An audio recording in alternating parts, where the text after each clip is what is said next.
How's it, everybody? We're saying hi to all our premium subscribers in this 2024 segment of my campus magazine.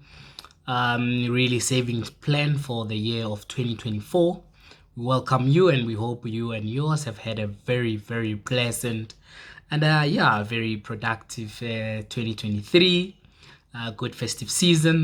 We have been very busy and really have been expanding our horizon, and we are glad that in 2023 that's where we saw one of the highest spike from my campus perspective as a personal finance platform. We've been able to really get to help over 100 clients and reaching into millions in terms of our social media reach. So we would like to say high hands of appreciation, and really let's get into it because I'm sure you are eager to know like what does a very good component 2024 savings plan consist of from a my campus perspective. And I think the first thing that I'd like to say is to say that none of these constitute as financial advice. It is merely for the purpose of financial education that we are doing this. And especially to say that this is being done specially for our premium subscribers. Now, number one, I think let's be honest, in everyone, the first thing that a very good component of a savings plan would have is good goal setting. Now, how do you set your goals? I've seen a lot of people come up and say, yeah, in 2024, I would like to save 1 million. And then you ask them how much you earn, and they're like, I earn 10,000. What side hustle do you have planned? None. So that means that the way in which you've set your goal is such that it's not necessarily in a very attainable manner, because you're not planning to do anything either above and beyond what you're currently earning. So the first thing I'd like to say is that in your goal setting pyramid, be realistic. The whole, I don't want to get into what the SMART mean. It means specific, measurable, but I think that's a very big the great model in terms of saying that the way in which you set your goal, it has to be within reach and within attainment of yourself, because it doesn't help for you to set any goals but you would find that they are not really attainable from your perspective.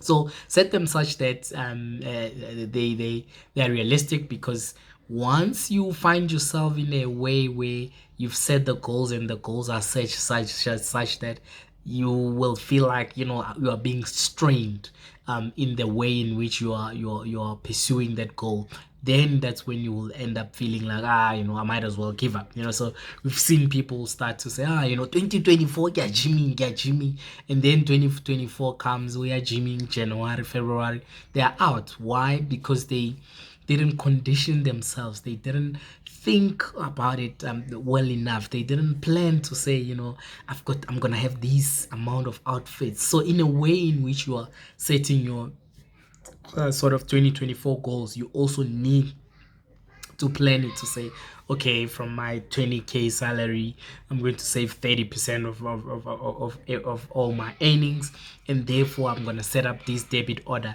So in that way, you are being realistic in terms of the way in which you will be able to achieve those goals. So number one, be realistic. Measures such that you can be able to say at the end of 2023, this is what I've been able to achieve. So it's not necessarily just you say having said that my 2024 end goal is this, but it is in such a way that you can't be able to measure it. So yes, ladies and gentlemen, the saving and the measure of goal component is very important. The setting of the goal, and you need to be realistic. Black tax, all those things, all need to be planned within. And the second thing that we will be covering and today is on the budget. The third thing is on savings. The fourth thing is the ability to draw a vision board.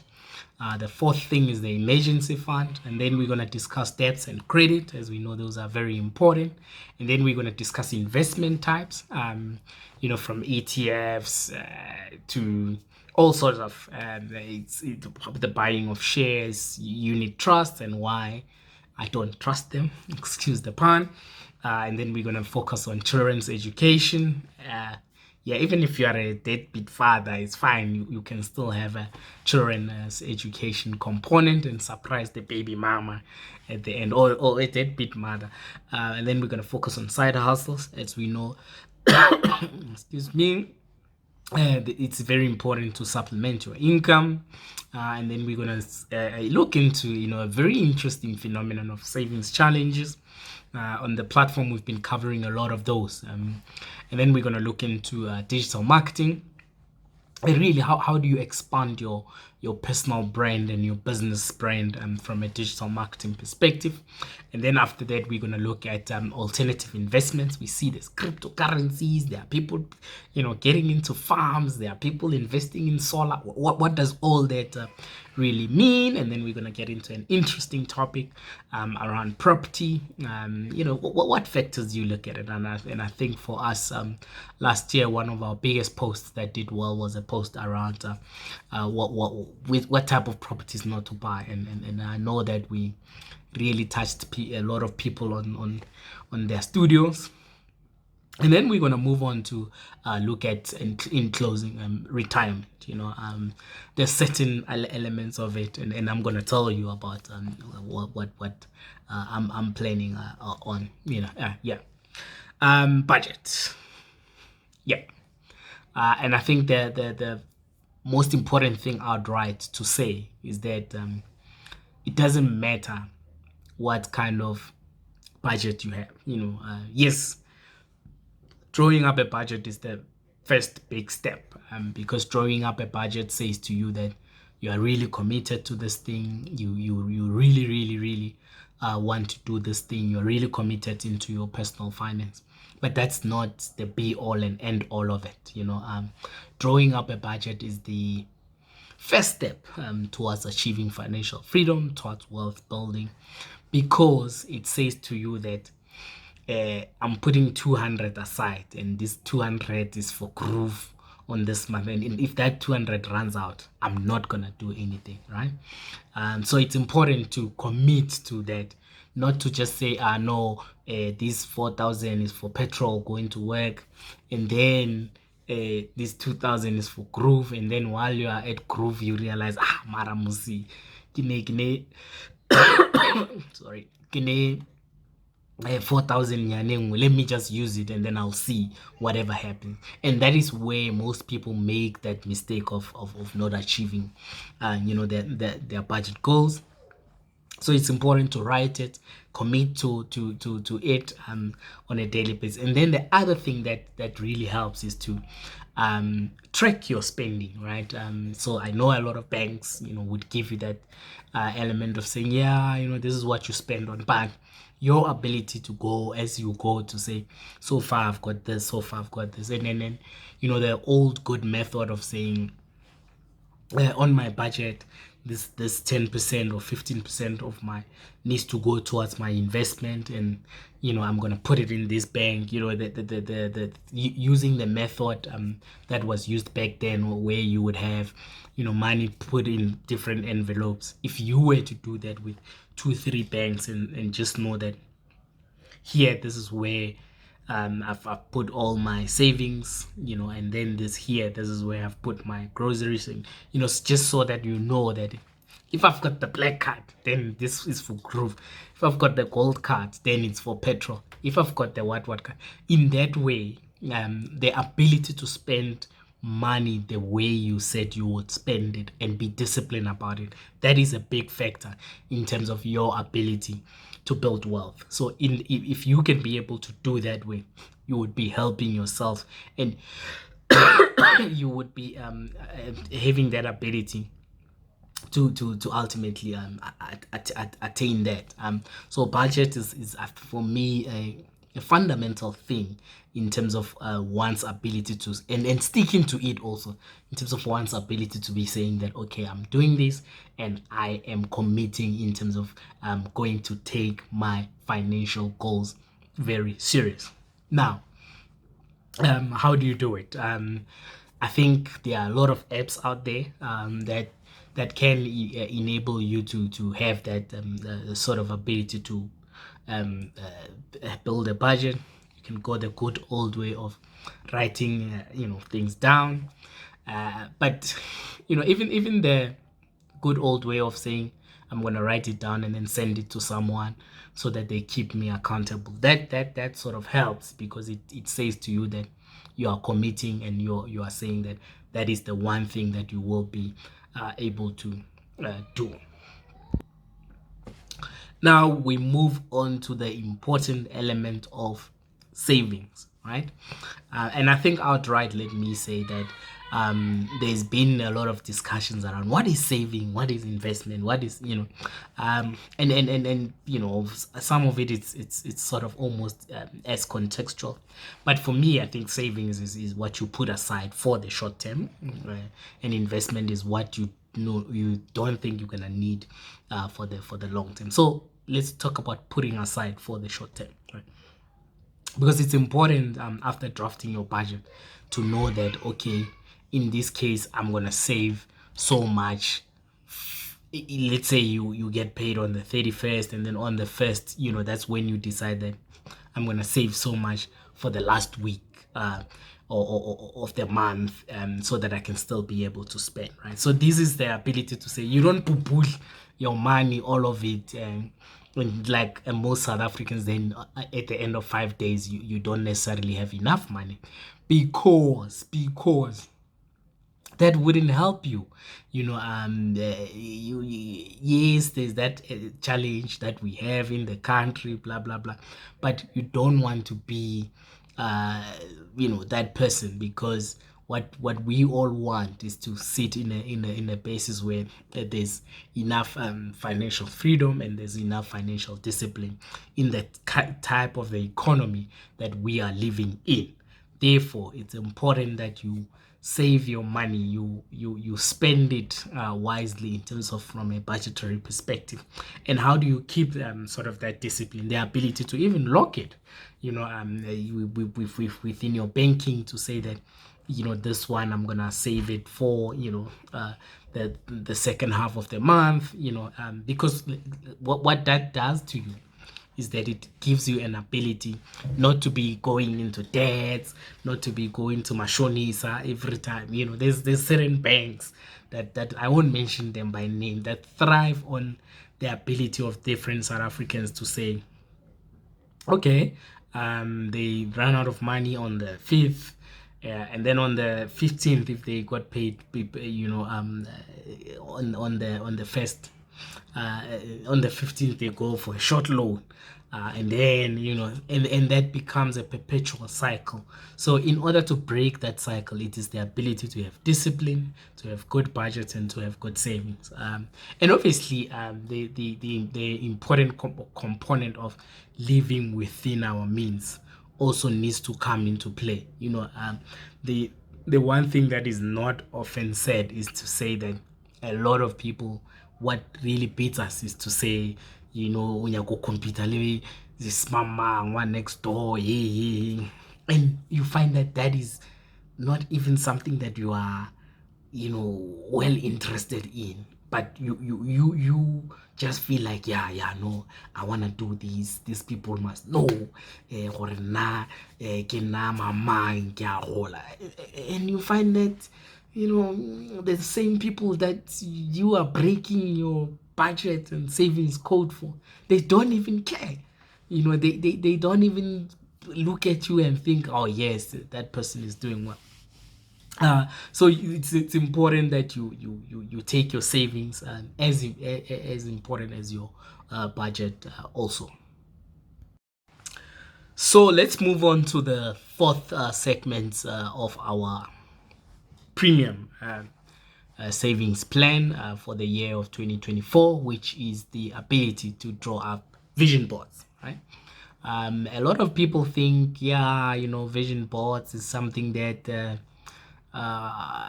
yeah, teacher gives kids homework at school and then they are able to draw that. But that's not what a vision board is about. A vision board is, even from an adult perspective, an ability to paint into your mind the kind of things that you need to achieve, because yeah, it becomes important, it becomes difficult to achieve if you can't really imagine it and put it in a visual form, and part of it is the ability to understand that achieving financial freedom comes in essence with your uh, psychological push, your ability to break barriers, your ability to really set yourself up and say that these are the big things that I'm really going to be able to achieve in that case. So the thinking in there is really then coming from saying that how does one go about drafting a vision board, and that a vision board, for those who don't know, is your ability to have something where you're saying, I want this 10 million rand house, I want this 5 million rand car, I want to have a family of 10, if you are like me and you want that. I want to have a happiness. I want to travel a lot. I want to and be able to put all those things. If you want to travel to Bali, and then you would have pasted there and say that Bali, this is where I want to go, and therefore have those nice pictures of blue waters, and though if you being able to see constantly nice pictures of the blue waters will motivate you to say that yeah, on a daily basis this is what you need to be pushing for, and therefore that will allow you to be working hard in terms of getting to that. So a vision board is really just a visual representation of all your financial goals, even non-financial ones for that matter. But I think for the purpose of this video, that is what you're gonna do. So what you do is you go and you look for a lot of nice pictures of the kind of visions that you have yourself. And yeah, once you have those visions for yourself and you've been able to cut them out, what you can do, even if you didn't get magazines, but you collect pictures and then you put them in one document that you can constantly visit, or you even put it let's say you work off for a laptop every day, you put it there. If it's a poster, you put it you know up there in your bedroom, because or your study room, or whatever, because what that then does is to say that every day, as you constantly are able to move, that's the thing that you see, and that's the thing that you think about. And then that one of the big things from the Napoleon Hill's book, Think and Grow Rich, is the ability to say, what do you have that is written down, that you can see every day, and that ability to be seeing it, believing it, and working enables you to be planting that seed. So that's what a vision board does for you, to be able to have that. Now that we've gotten the sort of mental elements of things, let's now start to be get practical, right? And in us going to get practical, we are moving on to number 4 on our list, which is an emergency fund, right? And why high ups like these for an emergency fund? That is because a lot of people think that an emergency fund is something for rich people or people who are doing well, but it's particularly for us who are up and coming. Why is it even us who are up and coming in this financial wealth and financial freedom building? Is in order to help us avoid getting into debt. Yes, I said it. And a good emergency plan helps you avoid getting into debt. Why? Because if you don't have an emergency plan, for example, and your wall falls or something happens, what you then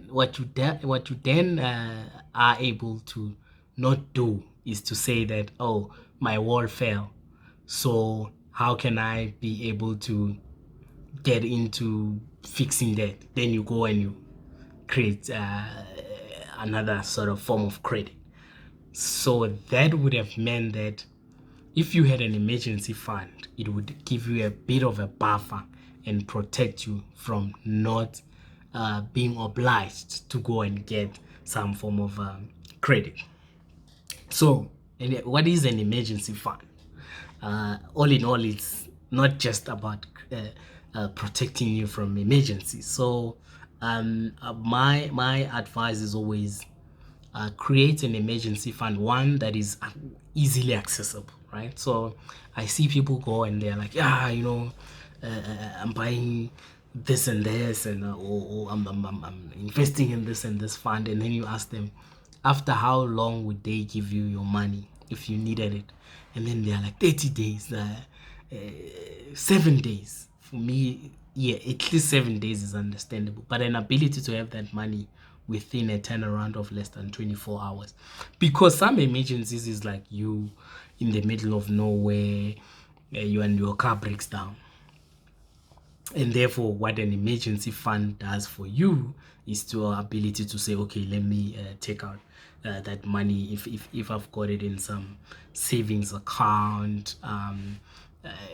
That is just a simple app and conversion from my day-to-day account of use, and then it's earning you certain interests that allows you, that says to you that you've been able to really even increase from that. So those are the kind of things that one needs to be thinking about when they think emergency fund. You need to have assessed very well your ability to be able to access that credit fund, that emergency fund. So yeah, go ahead, but make sure you put it into you are putting money into something that says, this is how I'm going to be able to access it. Be it, but something happened to my child, or they need to go to an emergency trip, or so those are the things that come up. And maybe someone gets injured and you don't have them covered on a medical aid, and then simply you are able to quickly do that and pay them. And also, most importantly, emergency fund is your ability to say, okay, let me have let's say 3 months emergency, 6 months emergency, and your 12 months emergency. Because some people measure emergency funds according to, if I was to lose my job, can I still be able to live the same way that I am for a certain period, right? So if I earn 20,000, my emergency fund needs to be 60,000. If my buffer is like 3 months, in 3 months, maybe if I lose my job, I can be able to get my job quickly. And then you then say, okay, I've got that. But what if I lose my job within 6 months? And then you then have like be putting that money aside, and then you have 120k to say, okay, if I was to lose it in 6, what would happen if it was 20 months? And then you've got 240k, 12 months, then you've got 240k. And then you can then start considering other sort of things and investments, right? So always when you consider an emergency fund, consider also aspects such as the fact that there are your livelihood. Would you still be able to live it the same way that you want? Because you don't want bana ba re mola ba tseba gore ba try to ja cheese le poloni, when suddenly they don't, because you don't have enough buffer for your emergency. So even in business, that's what you need, so that should emergencies occur, then you know that this is the duration, and in the same way that you would still be able to live. Yeah, and then moving on to our fifth element on our 2024 My Campus financial planning premium version, is to say that consider debts and credit in such a way that you are saying, before I can save and invest, what considerations have I made for my savings, for my debts, so to put it bluntly, is to say, if you've got certain bad debts, for example, right? So what are bad debts? Those personal loans, with 25% interest that you are owing and you are paying. That means that for every 1,000 you are paying 1,250. And the mistake that I see people make is to say that, because they hear people saying, yeah, hey, you must save, hey, what, your so-called influencers, right? And then you are like, oh no, now let me take my 1,000, because I've got this loan that I'm servicing for 1,250 a month, but let me also, and I have an extra 1,000, let me go and invest there. So my thing has always been that at times you are better off servicing the loan, so that you are able to finish and close off the loan quicker, and then you go on to invest. Why do I say that? So if you've got a loan that is on 25% interest, and then you also on the side have got a thing that you need to be servicing, an investment that is giving you, give or take 10-12%, that means, yeah, you should at least be taking this money that side to be able to have finished paying your loan. And once you know that you have finished paying off that loan, this thing that you had would not be even much of a problem, because you earning 10% or 12% from the bank in a form of interest, you are better off and paying them 20, paying someone else 25% or on bad debts. You are better off in such a way that you are making sure that your loan is finished, and then you can come back and say, now I'm starting to invest.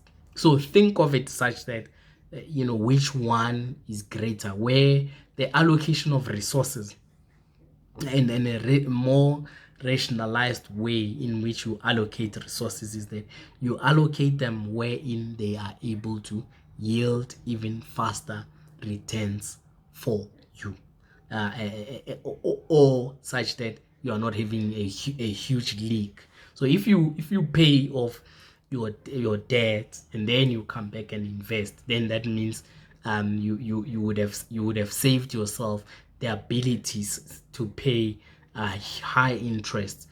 So because you have, let's say, 1,000 extra, and then you putting it onto your loan, you are able to finish that loan much quicker, and then come back this side and invest. Therefore, for everyone who's got especially a lot of bad debts, so high interest debts, and they also want to invest at the same time, you are better off settling those high interest debts, and then be able to invest. So yeah, that's really the way in which we think about it here at my campus. Yeah, just a recap: we went through budget, we went through savings, and we are saying create your vision boards. We are saying have emergency funds, and then settle your debt and credit. so that we can be able to invest. Now let's get on to investment types, right? So there are plethora, myriad types of investments out there, but there are certain ones that are better than others. There are certain ones that are riskier than others. There are certain ones that are well known than others. There are certain ones that are well publicized than others. So for us, we are saying, slow and steady, low risk is probably sometimes better, especially if you do not come from wealth wherein for you your biggest thing is that you are a first generation wealth creator. So why would you say when you have just $1,000 want to go and gamble it on something that can blow it within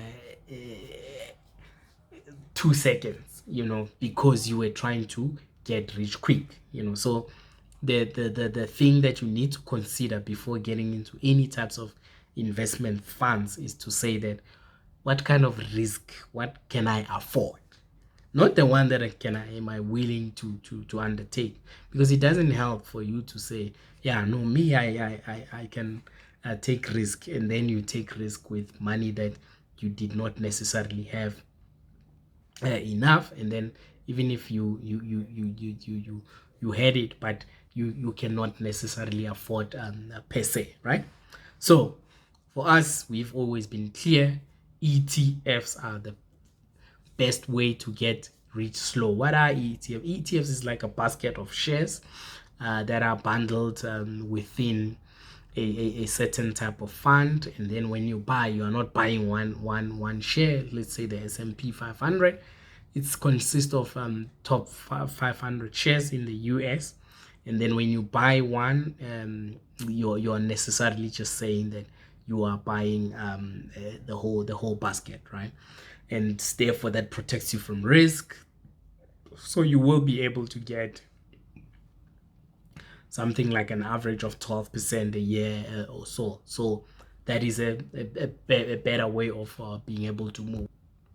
And therefore the kind of move that you are being able to have is to say that you are buying that, so there are different types of ETFs. There's also the JSE Top 40, Global 1200, all that. So just get into like a broker like your Easy Equities and the likes, and then check out what you can be able to buy there.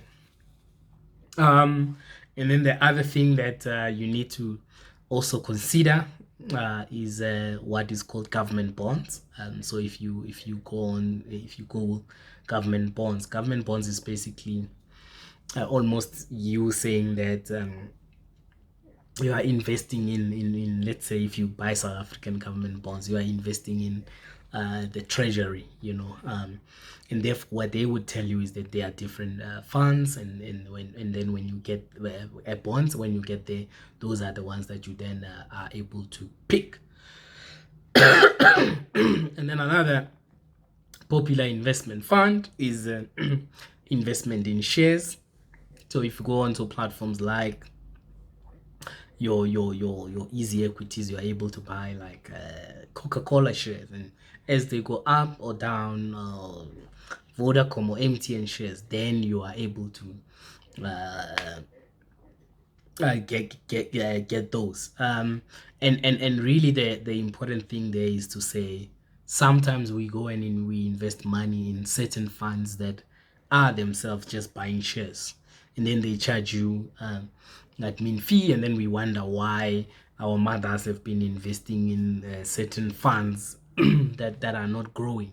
The ability to do that is you having considered the fact that most these people are just buying popular companies and they are earning these, and the good thing about shares is that you can also be able to earn dividends. So similarly with ETFs, you can be able to earn dividends. So if, let's say, a share is 100 rands, then they come back and they're like, oh no, we're going to give you everyone who holds our share, 1 rand for every share. So those people who would have bought a lot of shares are just aiming the ability to earn those.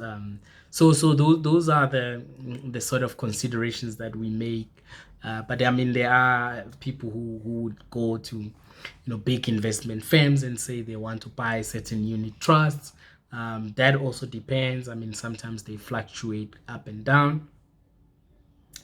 You also need to have considerations of management funds and all those. There are there's just different types of investment. Some people put money into your 32 days on banks accounts, and they get returns, so you just need to know that what is my risk appetite. Some people go and buy forex, and either gain or lose their money within a few years. So those are the sort of considerations that we need to make. And I think for us, the important thing is to say, gauge your ability to either take risk or not take risks. The next one is the children's education savings. This we feel that is very important because most often you find that a family has grown up and things are going well, but because there was very little to no consideration of children's education savings, what that then does is that it forgets and negates the fact that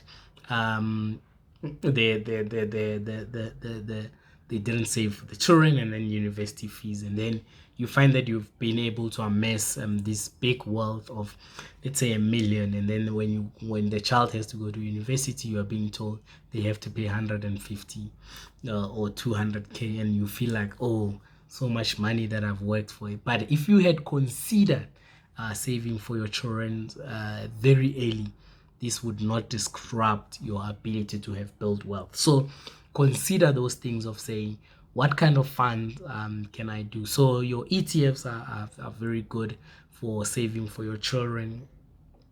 Even your interest earning, even your government bonds, especially when you consider the fact that the more money you have locked away, the better it goes in terms of earning interest. The more you consistently invest for your children on a monthly basis, on a certain amount, on your own, without having to be charged admin fees and those kind of things, especially wherein you are just buying the index. You are not saying, hey, I'm going to invest in individual shares. You are just saying, what shares can I be able to buy, what ETF can I buy every month consistently.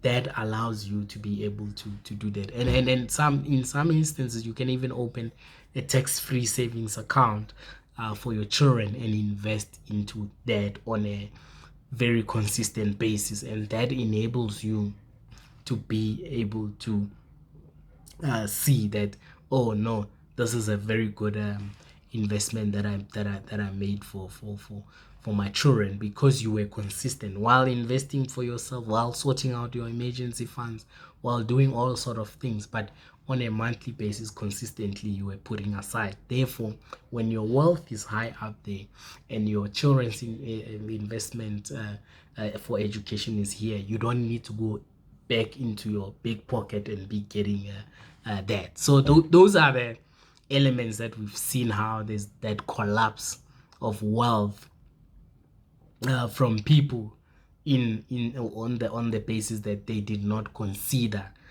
the fact that there were children that needed to go to university and those kind of things, and therefore now that starts eating into their investment, and that discourages them from investing. So consider the different investment types in that case for your children's education. The next big thing that we have to consider is side hustles. Why are side hustles important out there, right?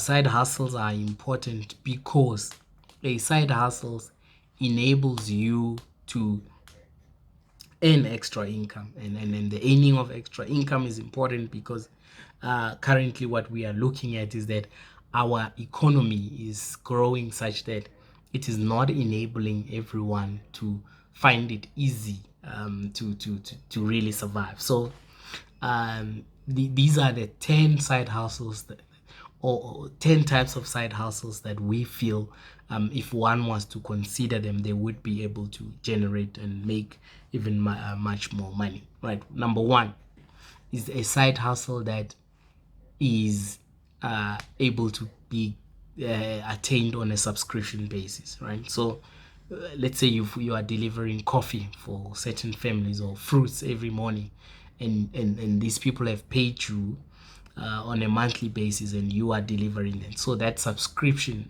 type of service enables you to know that, okay, I've got 10 people that are paying me 1,000 bucks, for example, per office floor that I need to deliver fruits for on a daily basis. And that enables you to know that, okay, if I get my stock for 600, therefore I am guaranteed that I'm gonna get paid that 1,000 rands. That is good.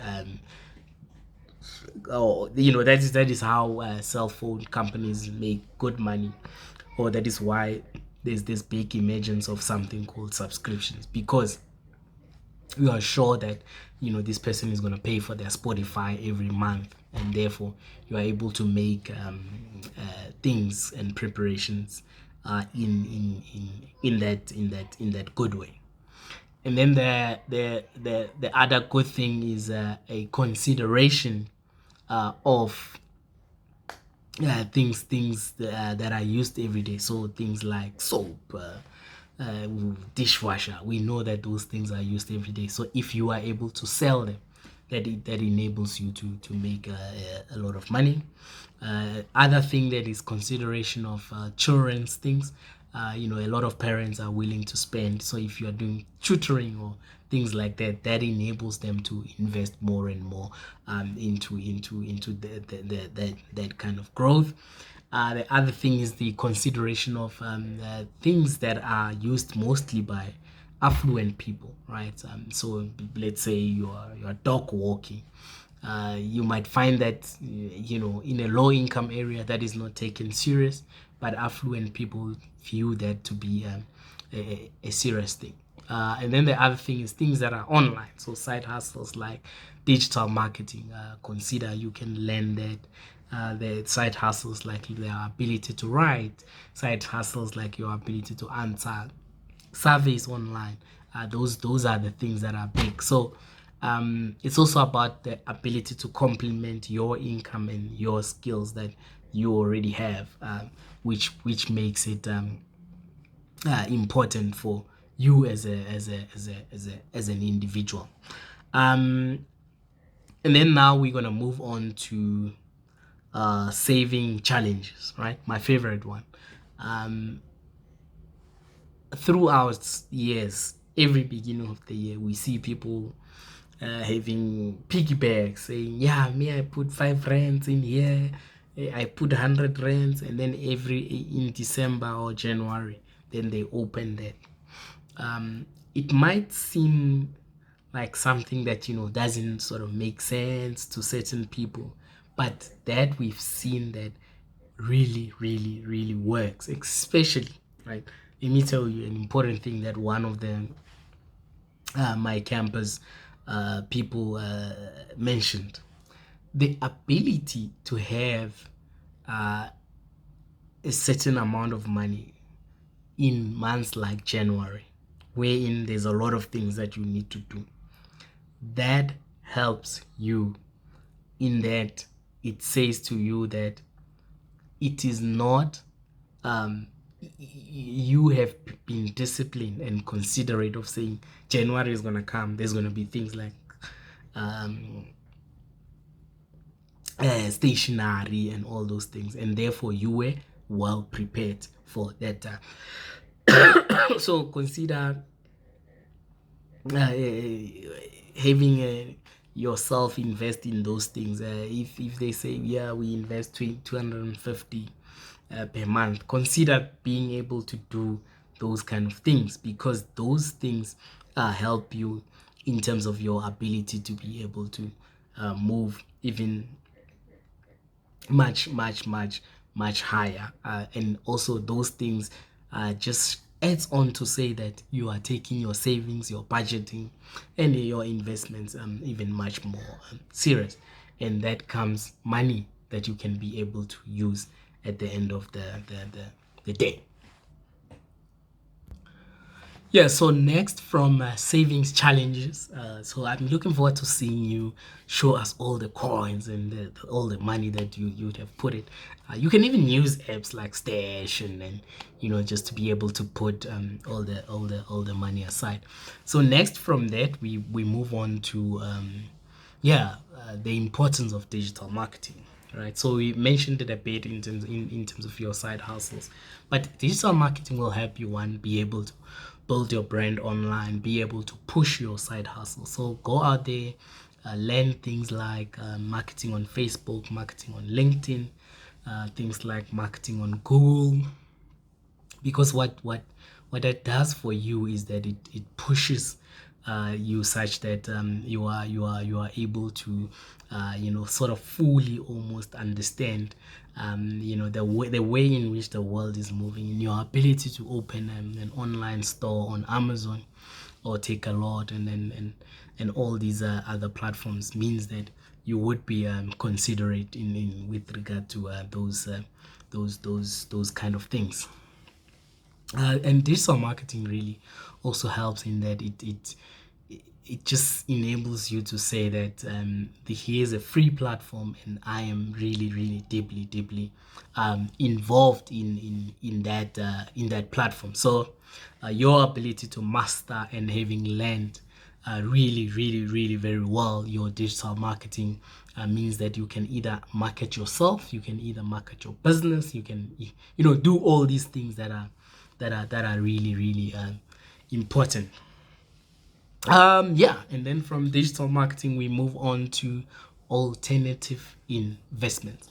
So what are alternative investments? So in the past, when the market was not really taking kindly to the introduction of things like cryptocurrencies, that's what they were being called, in alternative investments. But nowadays we are seeing that there's things like investments in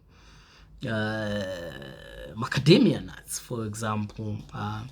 There's in investments in solar systems, for example. So it just shows that your ability to invest has sort of almost grown and expanded, and has said that there are a lot of ways and a lot of places wherein you can be able to invest, and therefore these have become a big and interesting ways of where does one go in, and where does one be able to have those type of investments. So alternative investments that not only refers to your ability to buy cryptocurrencies and what is that is what is called digital money, your ability to buy Bitcoin, Ethereum on platforms such as Luno.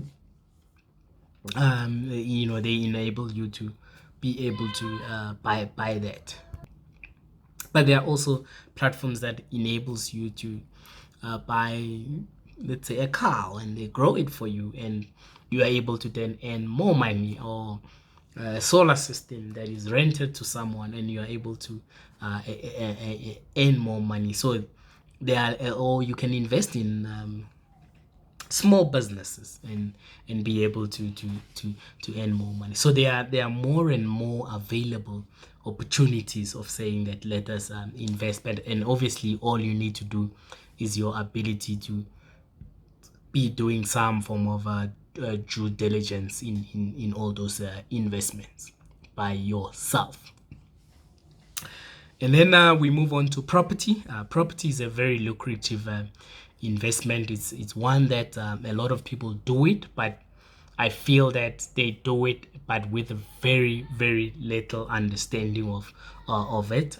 So you can be able to invest, for example, in building stands in your back rooms and renting people, buying houses and renting them out to people, buying student accommodation and renting it out.